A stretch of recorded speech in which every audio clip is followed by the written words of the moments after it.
परिषदेतील राड्यानंतर आता विरोधक उपसभापती नीलम गोऱ्हेंविरोधामध्ये अविश्वास प्रस्ताव आणणार असल्याची चर्चा आहे। ठाकरेंची शिवसेना, पवारांची राष्ट्रवादी आणि काँग्रेसकडून अविश्वास प्रस्ताव आणला जाणार असल्याचं कळतंय। अविश्वास प्रस्तावावरती आमदारांच्या सही घेण्याची प्रक्रिया ही सुरू असल्याचीही माहिती मिळतेय। गोऱ्हेंनी सातारा प्रकरणी आयपीएस अधिकाऱ्याच्या निलंबनाचे निर्देश दिले, त्याला विरोधकांनी देखील आता तीव्र विरोध केलाय। दरम्यान या अविश्वास प्रस्तावाला भाजप देखील पाठिंबा देण्याच्या तयारीमध्ये असल्याची माहिती सूत्रांनी दिली आहे। मात्र अधिवेशनाला 2 दिवस शिल्लक असल्यामुळे अविश्वास प्रस्ताव हा पटलावरती येण्याची शक्यता कमी आहे। त्यामध्ये देखील गोऱ्हे यांचा विधान परिषदेतील कार्यकाळ देखील संपणार आहे। सातारा एसपी प्रकरणी गोऱ्हेंनी अधिकारांचा गैरवापर केल्याचा विरोधकांचा हा आरोप आहे।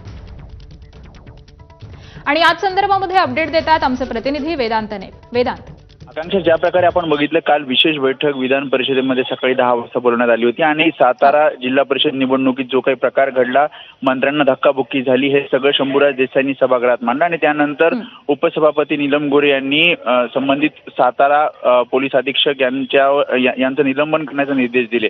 मात्र सभापती किंवा उपसभापतींच्या अधिकारामध्ये अशा प्रकारे निलंबनाचे निर्देश देणं हे येत नाही आणि अधिकाराचा दुरुपयोग केल्याचं ठाकरेंच्या शिवसेना, काँग्रेस आणि राष्ट्रवादी काँग्रेस शरदचंद्र पवार पक्षाचं म्हणणं आहे आणि त्यामुळेच अशा प्रकारचा म्हणजे त्यांना पदावरून हटवण्याचा प्रस्ताव हा तिन्ही पक्षांकडून म्हणजे विरोधी पक्षांकडनं आज मांडला जाण्याची शक्यता आहे आणि तशा प्रकारचं पत्र सभापतींना देतात आणि त्यामध्ये आमदारांच्या सह्या घेण्याची प्रक्रिया सुरू आहे।